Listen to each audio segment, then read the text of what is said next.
Salut Fabrice. Salut Bruno. Écoute, très heureux d'être là avec toi au Portugal. On fait l'event 2022. C'est pour ça que notre voix est un petit peu abîmée ce matin parce qu'on a bien crié dans la formation au bord des vagues hier soir, hier dans l'après-midi et puis aussi fait la fête le soir. Ça va, tu te sens en forme? Exactement. Ouais, je me sens en forme et plaisir partagé en tout cas. Et c'est vrai qu'on a fait un peu la fête hier, mais c'est surtout on a chanté, on a dansé. Bon, on a bu un petit verre, mais bon, hein, ça reste léger. Fabrice, tu es au sein de Body Concept Training depuis 11 ans. Oui, exactement. Hier, on a l'event de Body Concept Training, c'était du surf. Et si tu devais comparer tes 11 ans par rapport à ce que tu as fait hier avec le surf, est-ce que tu ferais une comparaison? Qu'est-ce que tu pourrais dire? Ah, bien sûr. Autant de gamelles, je veux dire. Autant de gamelles dans la vie, on sait 11 ans. Et toujours cette capacité à dire, allez, on est tombé de la planche, on remonte dessus. Et chose qui est quand même une belle anecdote à faire, je trouve, c'est d'expliquer que quand on tombe de la planche, le plus dur, c'est pas d'y rester, le plus dur, c'est de faire demi-tour et de remonter, aller chercher la vague. Et c'est là que le travail est super important, parce que plus tu vas remonter loin, plus tu vas pouvoir prendre la vague et rester longtemps dessus, de un. Et une fois que tu arrives à te mettre debout sur la planche, eh bien c'est là que le travail paye, parce que là tu te dis voilà, tout cet entraînement pour pouvoir rester debout sur la planche. Et je fais un peu cette comparaison avec Body Concept Training d'ailleurs. Parce que nous, on a le travail à faire de remonter à contre-courant des fois pour aller chercher ce point, on va pouvoir se mettre sur notre planche. Et vous êtes cette planche. Vous êtes cette planche et une fois qu'on arrive à être debout sur cette planche et qu'on arrive à prendre la vague et qu'on fait corps avec la planche, en fait, quand on fait corps avec Body Concept Training, eh bien, ça va tout seul et on s'amuse à ce moment-là sur les vagues. Mais ça demande du travail, effectivement. Ouais, comme tout. Belle comparaison. J'ai bien fait de parler de ça. Merci Fabrice. Est-ce que tu te souviens des raisons pour lesquelles, bon, je sais, ça fait 11 ans, mais des raisons pour lesquelles où tu t'es dit je plonge dans l'aventure Body Concept Training, j'ai envie de rejoindre? Ben pour toutes celles que tu dis en fait, et la première, la plus importante, c'est d'être entouré. Il y a 11 ans, on parlait pas du personal training comme on en parle maintenant. Tout à fait. Et lorsque j'ai dit je vais être personal trainer, on m'a dit attends, c'est pas Hollywood, tu n'y arriveras pas. Et lorsqu'on s'est rencontrés à la formation, mais je me suis dit ok, j'ai besoin de quelqu'un qui est peut-être déjà dans le métier depuis un certain temps, avec une structure pour m'aiguiller et pouvoir avancer. Et ça m'a donné un coup de pied en avant, ça m'a fait faire un bond en avant de plusieurs années. Nous ne cachons pas que si j'avais vraiment débuté seul, dans un milieu qui n'était pas encore connu, j'aurais vraiment galéré. Et le fait de pouvoir intégrer un réseau est vraiment une force pour moi, a été ma force dès le départ. Alors, je vais établir le lien avec ce que tu disais juste auparavant en disant que le personal training il y a 11 ans, c'était pas comme maintenant. Alors, n'était pas aussi connu en tout cas, et aussi visible. Alors aujourd'hui, c'est vrai, on parle beaucoup de personal training, on voit des coachs partout et pour tout. On va rester dans notre domaine qui est l'activité du personal training, donc la remise en forme. On voit beaucoup de coachs, mais sans se mentir, on sait, toi et moi, qu'il y a beaucoup de coachs qui sont dans la galère. Ouais. Alors, c'est un peu paradoxal parce que le métier se développe, il y a de plus en plus de coachs, et pourtant, il y a beaucoup de coachs qui sont dans la galère. À cause de quoi, à ton avis, pour toi? Mais parce que le métier principal, beaucoup sont sportifs. À cause de quoi? Premièrement, le métier n'est pas reconnu, donc tout le monde peut le faire. Une personne qui va faire, allez, on va dire 5 ans de salle, n'est pas reconnue en Belgique. Hein. Ouais, exactement. Une personne qui va faire 5 ans de salle va se dire, ok, je suis coach et je vais me lancer. Mais se lancer en tant que coach et développer son business, c'est tout à fait différent. Parce que le premier métier d'un coach ou d'un personal trainer, mais à l'heure d'aujourd'hui, sur le marché d'aujourd'hui, c'est sa visibilité. Et il doit créer sa notoriété également.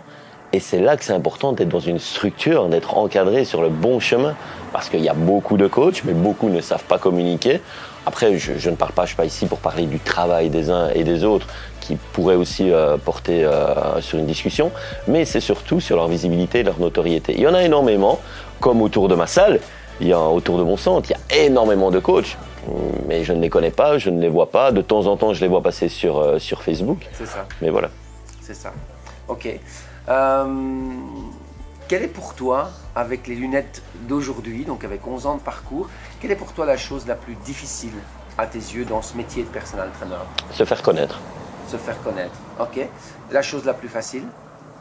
délivrer le produit, délivrer ce que l'on sait faire en fait. Donc une fois que le contrat est signé et qu'on commence le programme, si tu es coach et que tu es formé, c'est facile de délivrer ton service, ton produit. D'accord. Quel conseil donnerais-tu, 1, 2 ou 3 maximum, aux coachs qui voudraient commencer demain? Entourez-vous des meilleurs, encadrez-vous et faites-vous élever, faites-vous porter par des gens du métier qui savent ce qu'ils font et qui pourront vous donner les bons conseils. Partir seul à l'heure d'aujourd'hui dans le milieu, dans l'environnement dans lequel on est, c'est un peu, pas dire un suicide, mais presque, parce que ça va vous faire galérer, ça va vous demander énormément de travail. Et ça va vous porter au deuxième point là que je veux apporter, c'est la régularité et la discipline dans la communication, dans le fait d'être vu. Ça demande une discipline, mais on ne s'imagine même pas. Ce n'est pas le fait d'être coach, d'avoir ses cartes, d'avoir sa page Facebook et on y va. Non, c'est du travail de tous les jours qui va demander une discipline et une régularité permanente. Ok, on prend le contre-pied maintenant, un coach qui cartonne et qui est seul. Pourquoi, à ton avis, est-ce qu'il devrait, ou comment l'inviterais-tu, ou pourquoi l'inviterais-tu à rejoindre un réseau tel que Body Concept Training? Pour élargir ses connaissances, pour élargir son réseau également, parce qu'un coach qui cartonne, c'est quoi? C'est propre à chacun. Il y a un coach qui va dire ok, je cartonne avec 10 heures, je cartonne en travaillant 20 heures semaine. Il y en a qui vont dire je cartonne à 5 heures, et avoir un travail sur le côté aussi, parce qu'il y a toujours cette recherche de sécurité. Et donc je leur conseillerais à ces gens-là, c'est entourez-vous et encadrez-vous des meilleurs. Ok, Fabrice, je sais qu'au cours de ces 11 ans, comme tu l'as dit tout à l'heure, il y a eu de la formation, mais tu t'es aussi enrichi ailleurs à travers d'autres passions, d'autres intérêts qui te semblaient également importants dans l'accompagnement. Tu es maître praticien en PNL. Praticien PNL. Enfin, tu as fait d'autres choses, tu as fait des formations pour être conférencier. Oui. Aujourd'hui, tu as développé plusieurs cordes à ton arc. C'est ça aussi qui fait la richesse d'une personne, c'est la remise en question sans cesse. Un petit mot là-dessus peut-être? Oui, mais je ne serais jamais arrivé à ce métier de conférencier si je n'étais pas passé par Body Concept Training, si je n'avais pas créé ce lien au départ. Ce n'est qu'une succession d'étapes avec cette régularité et cette hargne aussi que j'ai, que tu connais, qui dit ok, je veux quelque chose, mais je vais aller au bout. Mais c'est une suite logique de cette première étape, parce que tu m'as aidé également, tu vois, donc c'est le lien que l'on crée, et ça je veux dire, entourez-vous, parce qu'une personne peut vous faire découvrir d'autres choses dont on n'a pas encore cette vision, dont on ne sait pas encore là où on va, et le fait de rencontrer des gens, comme j'ai fait avec toi, avec d'autres ici du concept, m'ont permis de mettre les pièces du puzzle en place, et d'agrandir ce puzzle, qui n'est pas encore fini, mais... En fait, c'est une qualité qui t'est propre, c'est qu'en fait tu as soif de la vie, tu as soif d'avancer, tu as soif d'apprendre et tu n'arrêtes pas de développer des choses. Et d'ailleurs tu as aussi développé ton activité dans le coaching plus mental, on va dire, à travers des programmes où on mélange les deux avec le physique, le mental.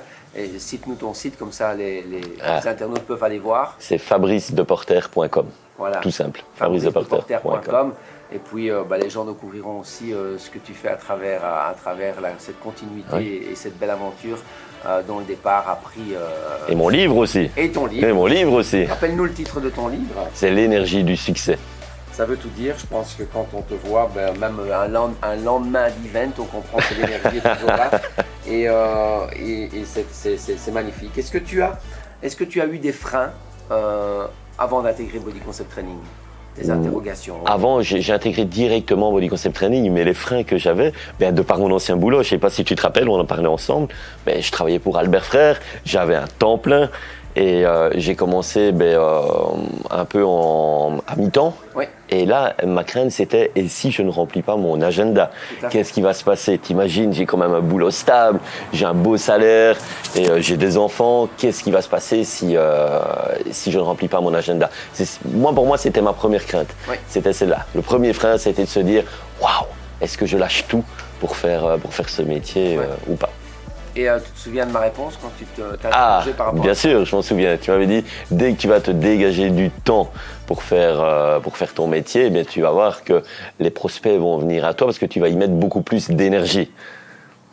Tout à fait. Et c'est le conseil vraiment que je peux donner, parce qu'en fait, c'est à double tranchant. Beaucoup de personnes se lancent dans le métier et ont des freins, donc ne mettent pas des choses en place, parce qu'ils gardent leur énergie dans leur sécurité, dans ce qui est stable à ce moment-là.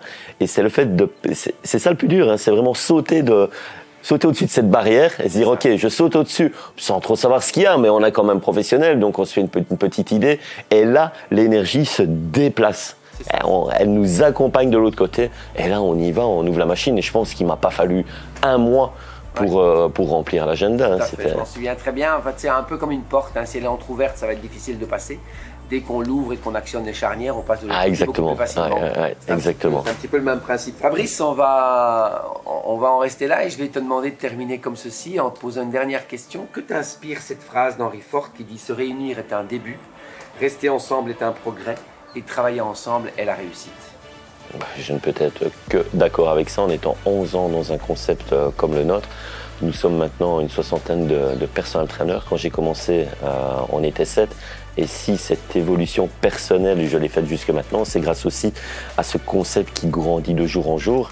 Et chacun apporte ses connaissances, donc je suis peut-être que d'accord avec ça. Ok, super. Fabrice, je te souhaite encore beaucoup plus que 11 années de bonheur. Ensemble. Ciao, ensemble.